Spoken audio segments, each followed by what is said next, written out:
அஸ்ஸலாமு அலைக்கும். நாம் இப்போ ஒரு சூப்பரான லஞ்ச் மெனு பார்க்க போகிறோம்.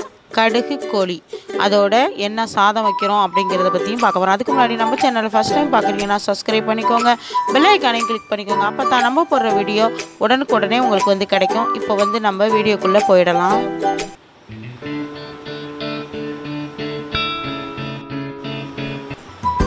இப்போ நம்ம தேவையான பொருட்கள் பார்த்துடலாம்.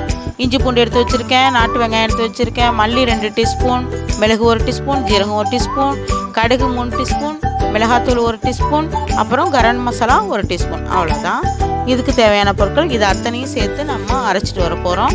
இதை மிக்ஸி பவுலில் மாற்றி நம்ம அரைச்சிட்டு வந்துடலாம். இப்போ நம்ம வந்து கோழியை மேக்னேட் பண்ணி வைக்க போகிறோம். இப்போ எல்லாத்தையும் நம்ம அரைச்சிட்டு வந்துடலாம். நான் இப்போ ஒரு 3/4 கிலோ மாதிரி சிக்கன் எடுத்து வச்சுருக்கேன், நல்லா சுத்தம் பண்ணி வச்சுருக்கேன். இதை நம்ம நல்லா ஃபுல்லாக மிக்ஸ் பண்ணி எல்லாம் பண்ணி வச்சிடலாம். சூப்பராக க்ளீன் பண்ணி எடுத்து வச்சுருக்கேன் பாருங்கள். இப்போ எல்லாத்தையும் அரைச்சாச்சு. அப்புறம் உப்பு, தயிர், இந்த மசாலா அரைச்சது எடுத்து வச்சுருக்கேன். இப்போ அந்த கோழியில் போட்டு நல்லா நம்ம மிக்ஸ் பண்ணி வச்சிடலாம். உப்பு போட்டுக்கலாம், தயிர் ஊற்றிக்கலாம்.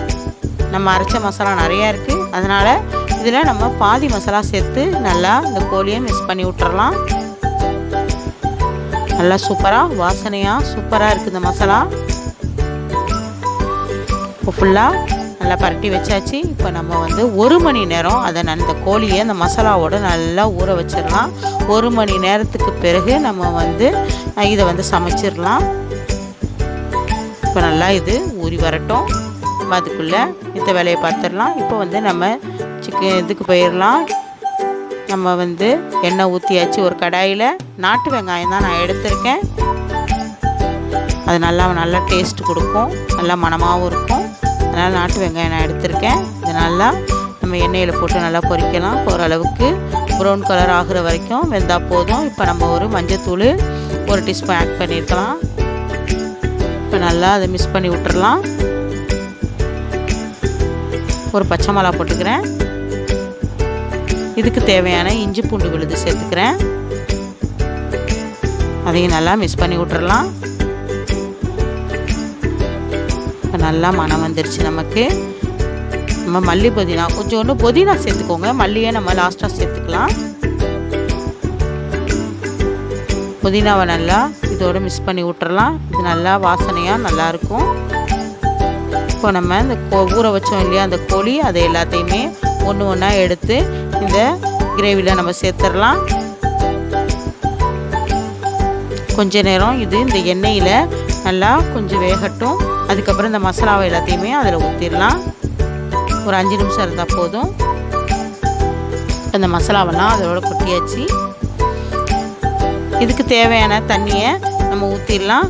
மசாலா தண்ணியை அப்படியே நம்ம கரைச்சி இதில் ஊற்றிட போகிறோம். அந்த கோப்பையில் ஒட்டி இருக்கிறத நம்ம வேஸ்ட் பண்ண வேணாம். எல்லாத்தையும் கரைச்சி இதில் ஊற்றிடலாம்.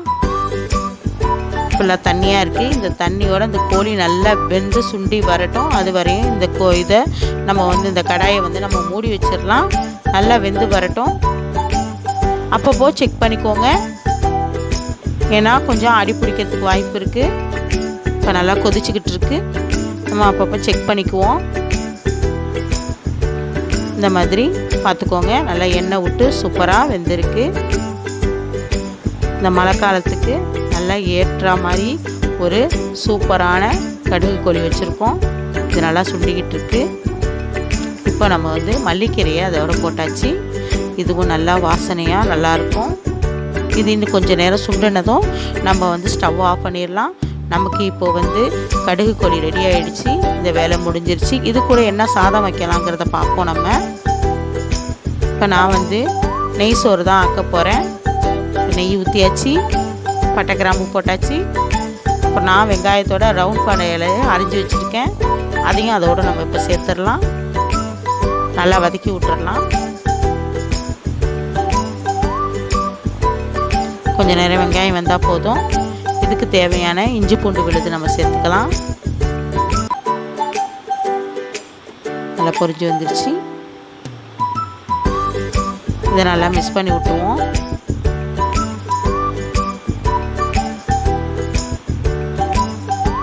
நல்லா சூப்பராக வாசனையாக இருக்குது. இப்போ தயிர் சேர்த்தாச்சு. தயிர் சேர்த்தா நல்லா அந்த சாதம் வந்து சாப்பிட்டு கொடுக்கும். அதனால் நான் தயிர் சேர்த்துருக்கேன். தயிர் சேர்த்தா இன்னும் டேஸ்ட்டும் கொடுக்கும். நல்லா மிக்ஸ் பண்ணி விட்டுறலாம். புதினா மல்லி நம்ம சேர்த்துக்குவோம் இதோட, அதுவும் நல்லா வாசனையாக நல்லாயிருக்கும்.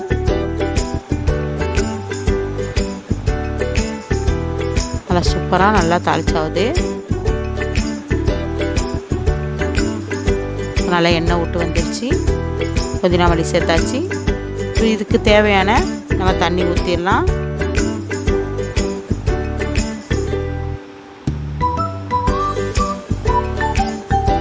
நான் 2 கப்பு அரிசி எடுத்து ஊற வச்சுருக்கேன். ஜீரக சம்பா அரிசி தான் ஊற வச்சுருக்கேன். பாஸ்மதி அரிசி இதுக்கு நான் எடுக்கலை. பிரியாணிக்கு தான் பாஸ்மதி நல்லாயிருக்கும். இதுக்கு ஜீரக சம்பா அரிசி தான் எடுத்திருக்கேன். இதுக்கு தேவையான உப்பு நம்ம சேர்த்துக்கலாம். தண்ணி தேவையான அளவு ஊற்றியாச்சு. மூடி வச்சு கொதி வரட்டும். இப்போ நம்ம ஊற வச்ச அரிசியை இதோட சேர்த்துடலாம். கொதி வந்துருச்சு.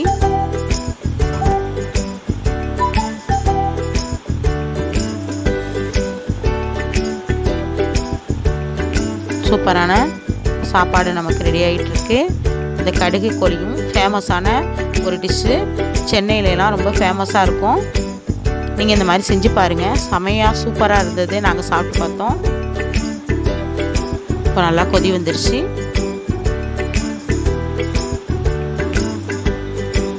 இப்போ அதை மூடி வச்சிடலாம். இது கொஞ்சம் வெந்ததும் நமக்கு சாதம் ரெடி ஆகிடும். அடுத்து என்ன வேலை பார்க்க போகிறேன்னா, நான் சிக்கன் உருண்டை பண்ண போகிறேன். இப்போ எண்ணெய் ஊற்றிக்கலாம். நான் தேங்காய் எண்ணெய் தான் ஊற்றிருக்கேன். இது நல்லா மணமாக நல்லாயிருக்கும். அதுக்காக நான் தேங்காய் எண்ணெய் சேர்த்துருக்கேன். இப்போது நான் சிக்கனை எடுத்து நல்லா அரைச்சி உருண்டை இது பண்ண மசாலாலாம் சேர்த்து ரெடி பண்ணி வச்சுருக்கேன். இப்போ அதை நம்ம பொரித்து எடுத்துக்கலாம்.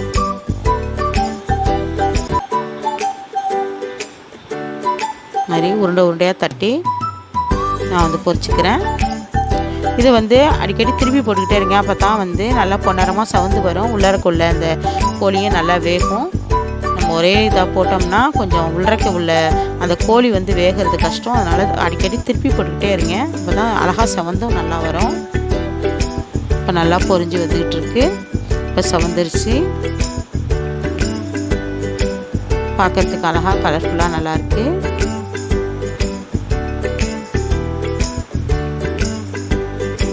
இப்போ இது ரெடி ஆகிடுச்சு. இதை நம்ம ஒரு பிளேட்டில் மாற்றிக்கலாம். இப்போ எல்லாத்தையுமே அந்த மாதிரி பொரித்து எடுத்துக்கலாம். ஃபேமஸான நம்ம கடுகு கோழியோட தாளிச்சோறு கோழி உருண்டை ரெடி ஆகிடுச்சு. இப்போ நம்ம அதை வச்சு சாப்பிட போகிறோம். இப்போது நம்ம பிளேட்டில் எல்லாருக்கும் எடுத்து வச்சிடலாம். நல்லா சுட சுட நமக்கு ரெடியாக இருக்குது. இப்போது ஒரு பிளேட்டுக்கு மாற்றிடலாம். பிடிச்சிருந்தா லைக் பண்ணி ஷேர் பண்ணி கமெண்ட் பண்ணுங்கள். சப்ஸ்கிரைப் பண்ண மறந்துடாதீங்க. கண்டிப்பாக இதை நீங்கள் வீட்டில் செஞ்சு பாருங்கள். இப்போ ரெடி ஆகிடுச்சு பாருங்கள். சூப்பரான நம்மளுடைய லஞ்ச் மெனு கடுகு கோழி. கண்டிப்பாக இதை நீங்கள் வீட்டில் செஞ்சு பாருங்கள்.